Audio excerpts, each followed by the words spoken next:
Hi, good morning, all. Hope you are doing fine and revising the topics what we have studied earlier. Okay, so today we will be discussing about the preamble. Preamble. So you have studied so many books till now, correct? In each and every textbook, so there will be a preface, correct? How many of you are having the habit of reading the preface? Most of the people won't study the preface. So why to study preface? Preface is the one where what is there in the textbook will be clearly mentioned, and whether to use that book or not, like whether it is the book is useful for me or not, like what chapters are there. Suppose if it is a new edition, what new chapters are added. So much information will be available, so it's going to save our time, correct? So preface. Similarly, Indian constitution or any constitution or some of the constitutions are having a preface to it, but we call that preface as preamble. Preamble. So you have understood now, preamble is like a preface in any book. Okay. So from where this word came, that is the Latin word actually. Preambulus. Preambulus. Okay. So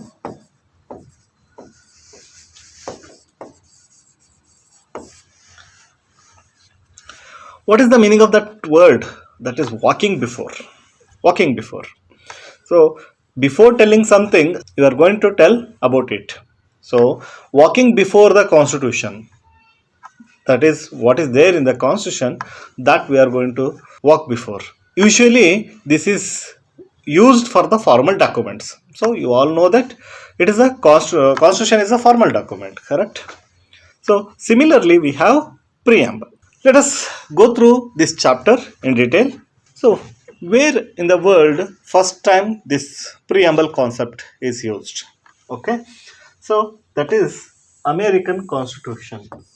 It was the first to begin with the preamble.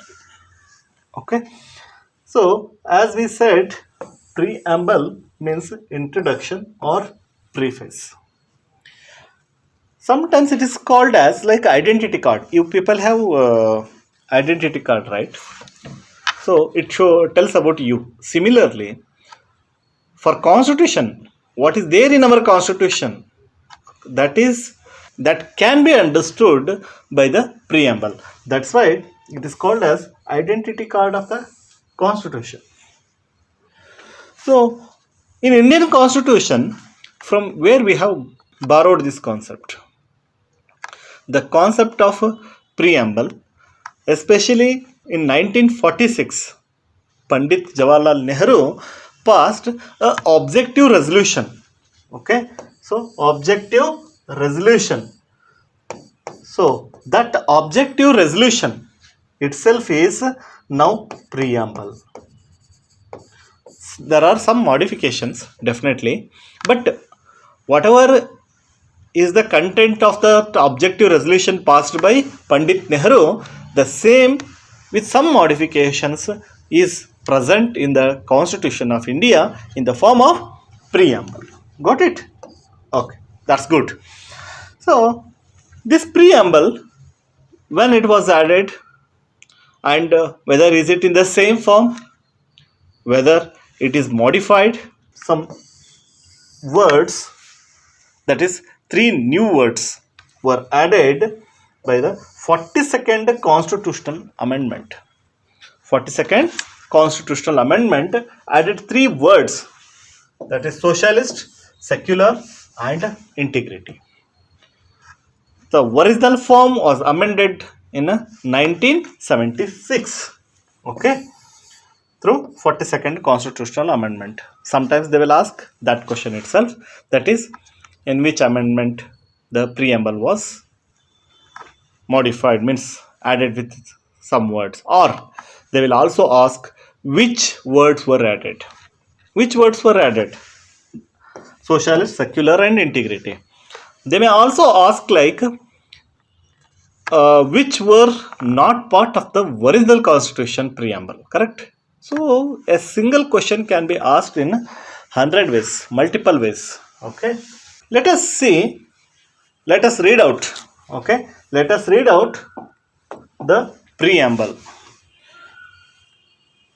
This is the present form because you know that some words, that is three new words were added. So we, the people of India, we, the people of India, having solemnly resolved to constitute India into a sovereign, socialist, secular, democratic republic.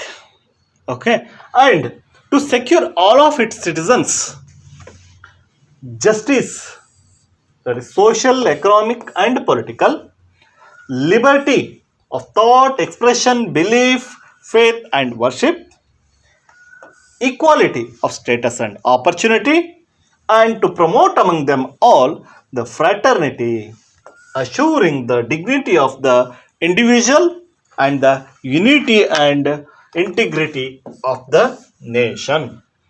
In our Constituent Assembly, this 26th of November 1949, do hereby adopt, enact, and give to ourselves this constitution. So, this is the preamble. So, this is how it reads. This preamble is very simple, right? Means very small, one page. But whatever is there in the constitution, everything we can understand by seeing this. We need to split this word by word. We need to understand each keyword. Then only we can understand our constitution in a better manner. Okay. So here, if you see, you can recognize. See, it is very important. Who is declaring this? Who is declaring this? That is we. We means citizens of India. And also observe at last. Do hereby adopt, enact, and give to ourselves. So, who is giving preamble to whom? So, that is Indian citizens are giving it to Indian citizens. That is, we are giving, means we are making the constitution for ourselves, and we are adapting for whom? For ourselves. That is what the concept of democracy. So here the utmost importance is given to the citizens of India, that is people of India. Hope you understood. Then here so many keywords are there, right? Let us understand. There is a word sovereign, socialist, secular, democratic, republic, and justice, liberty, equality, fraternity. Okay, so we'll dissect all the keywords. We'll understand each keyword in the constitution, means preamble. Then we can understand our constitution in much better manner.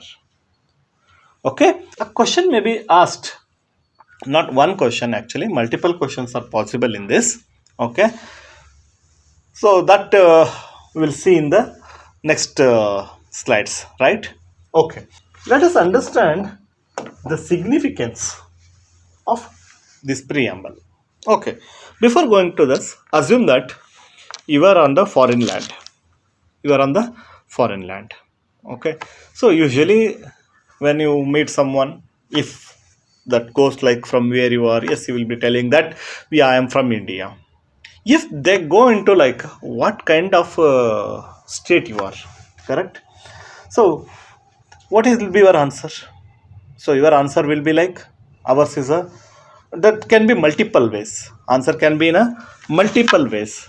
Somebody may say that ours is a democratic country. Somebody may say that ours is a socialist country.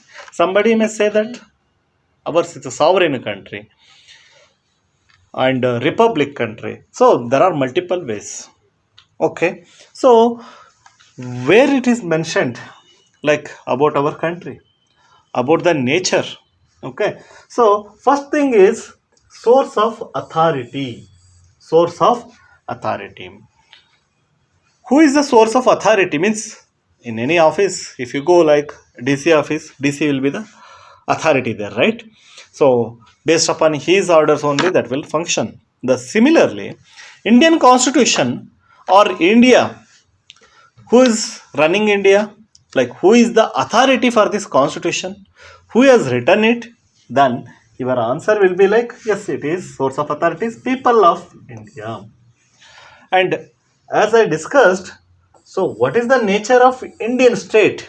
If somebody asks you in the foreign land or it may be here, okay, so then your answer will be like, as I said, it may be ours is a sovereign state, socialist state, then secular state, democratic and republic state. Okay, if the conversation continues and they ask, yeah, wait for a while, like, so we'll discuss these words, don't worry. Just I am saying, sir, what is the meaning of that word? And here we are going to discuss all those words only. Okay, fine. What is the objective of your constitution? What purpose it is having? They will ask. You have written constitution, fine, fantastic. What is the purpose? Why you have written that? What goal you want to achieve? Correct? So that can be answered as we have seen in the preamble, right? So we want to achieve justice. We want to achieve justice. We want to achieve liberty, equality, and fraternity for Indian citizens. So, and the last, you know that the date is also mentioned in the preamble. So, when it was finally completed, that is on the November 26, 1949. November 26, 1949. But you all know that when is our constitution was in force in complete full form, that is January 26th 1950. So which we all know that we celebrate Republic Day on that day. Why, sir? Why actually it is celebrated on to January 26th 1950, even though the constitution was completed and was ready for use on November 26th 1949 itself? Anyone? Can you give a thought? Like, if you have studied history, you will understand like the importance of January 26, 1950. So it is in 1930 when Jawaharlal Nehru was the president of Indian National Congress. The concept of Purna Swaraj, you might have studied in your history classes. Actually, the deadline to fulfill the demands was ended on December 31st, 1929. On the midnight of December 31st, actually the tricolor flag was hoisted and the Purna Swaraj was reiterated. So that is complete independence. We want complete independence. And a day was selected, that is January 26th, to celebrate the first Independence Day. They took, means, why not on December 31st? They need some time, right?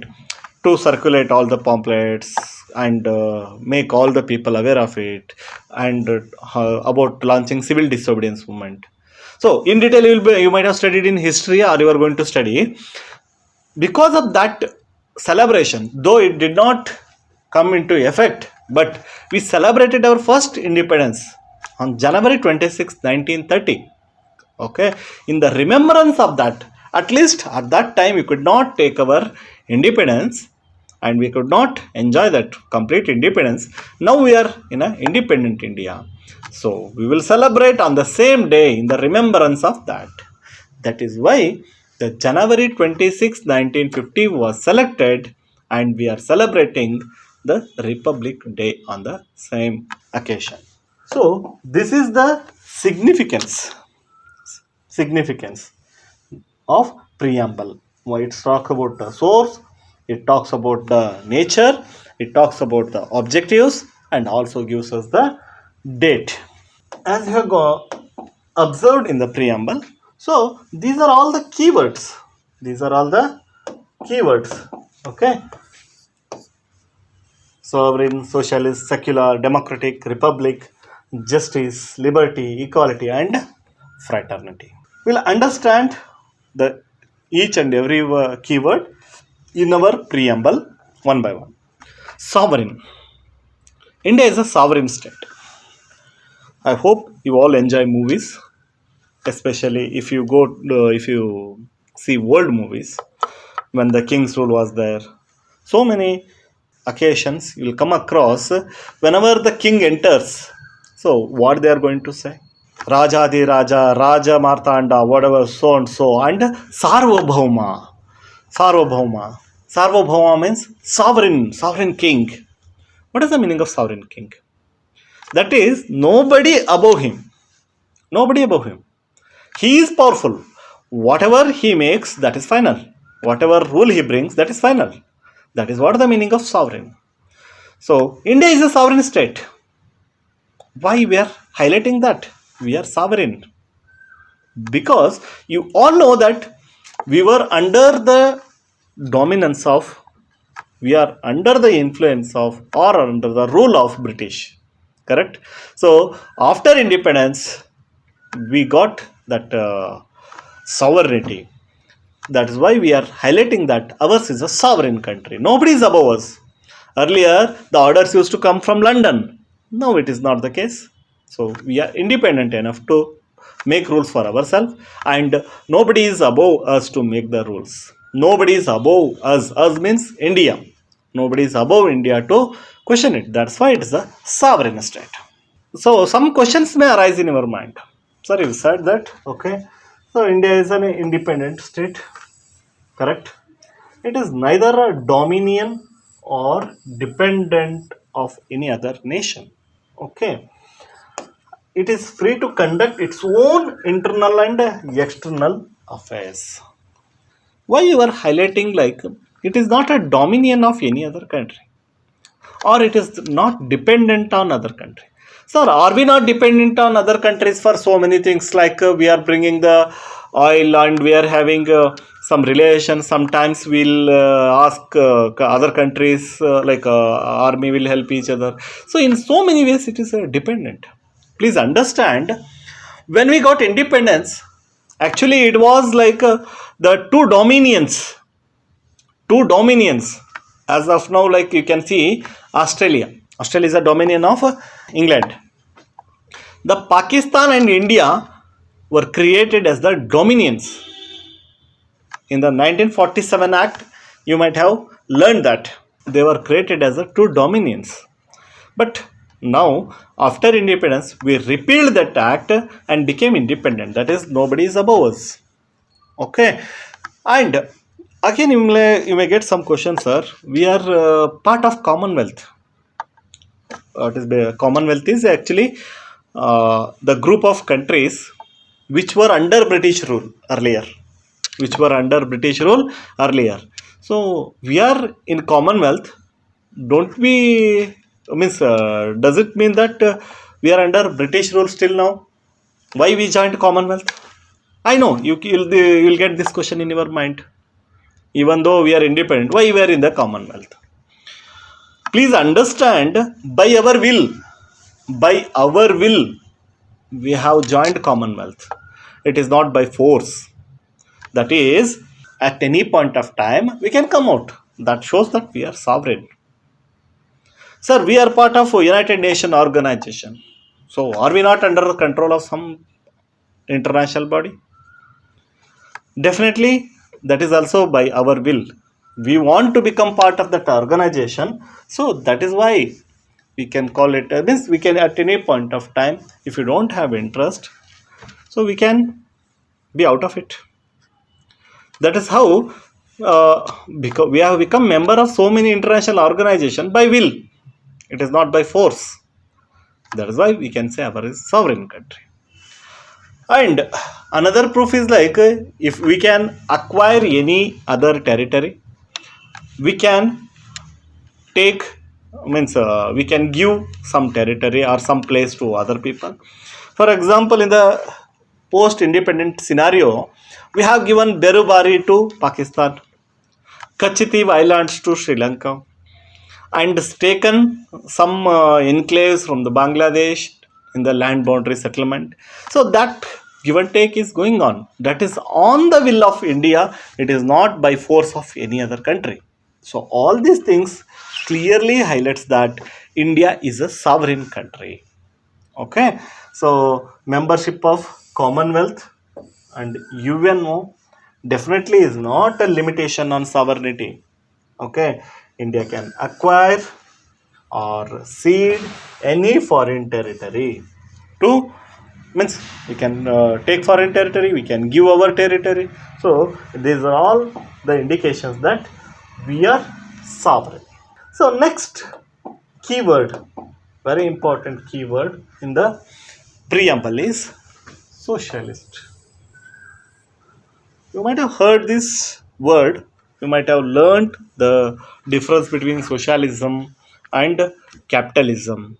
Okay, the two poles with a different ideologies. Okay, you might be knowing like USA is an example for capitalist country, and Russia is an example for socialist country. We understand what is socialism. Socialism is basically the welfare state concept. That is, actually in the socialism, we can divide it as like a democratic socialism and communist socialism. Okay. So what is the meaning of that? The citizens will be taken care by the government. That is the welfare state concept, socialism. And you all know that Pandit Jawaharlal Nehru is the important and prominent leader of socialism. Many people now also we can see that the political parties on the ideology of socialism, correct? So here the socialism concept depends upon the means of production. So who is the owner? Who is the owner? Even though the citizens are taken care by the government, there are two aspects of it. One is whatever is produced in the country, the means and ownership of the production, if it is in the hands of the state. What do you mean by that? So if you work in the agriculture field, whatever produce it comes, it belongs to state. If you build a building, that belongs to state. It may be after certain years, but definitely it belongs to state. Whatever the means of production or the ownership of it, that belongs to state, then we call it as a communist socialism, communist state. Okay. So, but they will take care of the people, no doubt about it. They will provide all the facilities, they will give the benefits to citizens.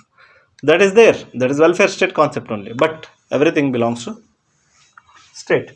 And another concept, that is a democratic socialism.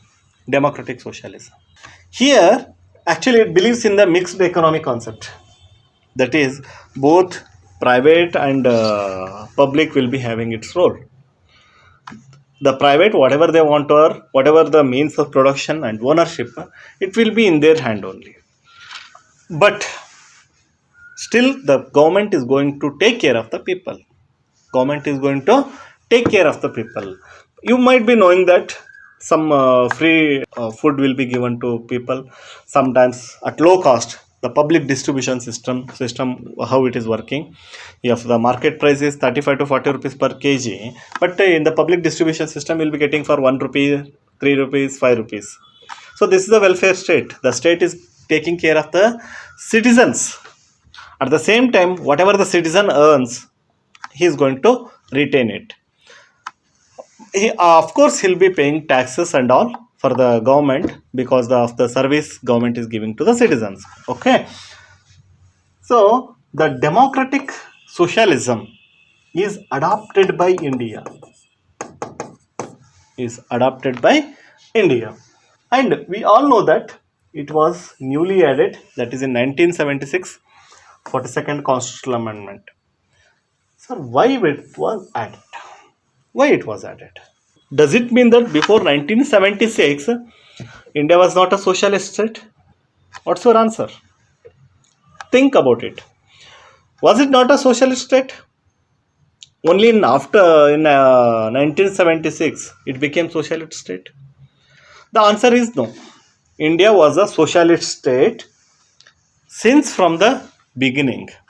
You all know that before, in the British period, India was a police state. Police state, not welfare state. What do you mean by that? Police state means for every problem, law and order maintenance is the solution.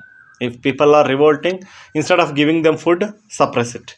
So that is the police state concept. Now it's a welfare state concept after independence.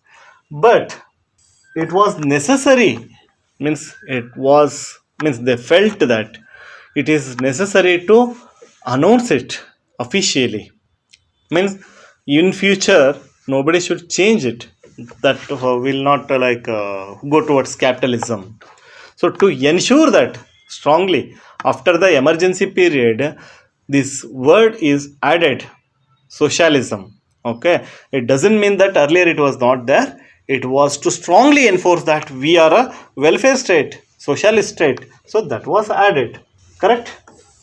It is not like that. It is not socialist state. Fine. So the socialism as communist socialism and democratic socialism. Correct?